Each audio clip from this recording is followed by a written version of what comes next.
আজকে কেন আইএসএফ করছি?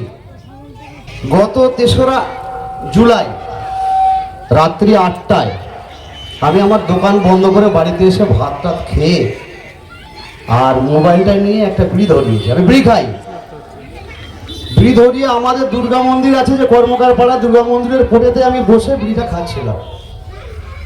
আর ওই মন্দিরের চাতালে 14-15 জনা বসে তারা তাদের কোনো গল্প করুক আর যা করুক করছিল।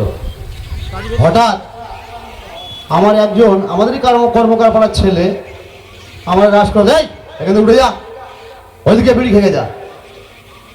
আমি তখন বললাম, তা আমি যদি মন্দিরের কোঠে বসে একটা বিড়ি খেয়ে যদি আমার অপরাধ হয়, কিন্তু তোমরা যে মন্দিরের উপরে বসে আছে যে কাপড় চোপড়গুলো পরে আছে, এগুলো কি পবিত্র আছে?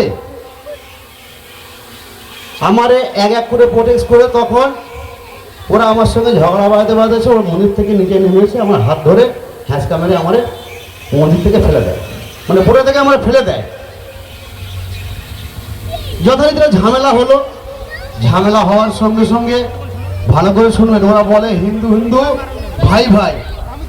তা হিন্দু হিন্দু, আমি বলি হিন্দু হিন্দু ড্যাশ ভাই, বুঝে নেবেন।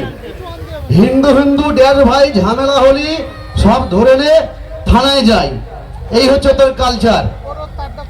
তো রীতিমতো ওরা অঞ্চল থেকে ওদের যত বিজেপির নেতৃত্ব ছিল সবারকে ডেকে রীতিমতো আমি মাত্র ওখানে একাই ছিলাম, আর কেউ ছিল না, আমি একা।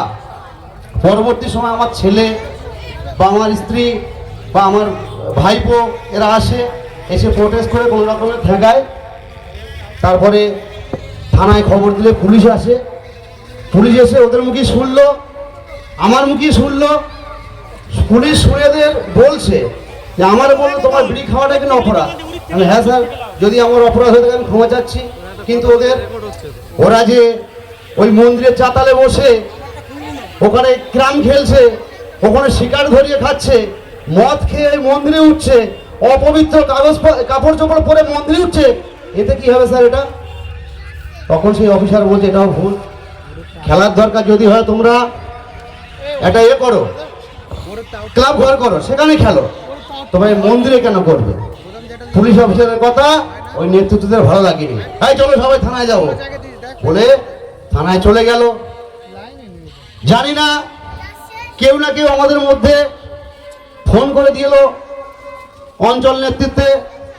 সঙ্গে সঙ্গে আবার একটা ফোনে আমাদের শারুল ভাই থেকে শুরু করে মাকসুম ভাই থেকে শুরু করে 1 থেকে 150 লোক, আমি ভাবতে পারিনি, 1 থেকে 150 লোক ওরা থানায় উপস্থিত হয়ে গেছে আমার পাশে। আমার বুক 5 হাত হয়ে গেছে। ভোর রাত এরা আমার সঙ্গে সেই থানায় ছিল, আমার সহযোগিতায় করে সেখান থেকে আমার বাঁচিয়ে ফিরিয়ে আনে। এবার আপনারা বলুন, আমার তো হিন্দু ভাই, সব হিন্দুরাই আমার মারলো।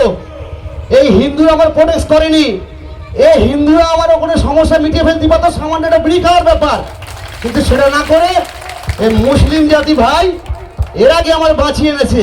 এখন আমার কি করা উচিত? আইএসএফ করা উচিত না বিজেপি করা উচিত? তাই আমি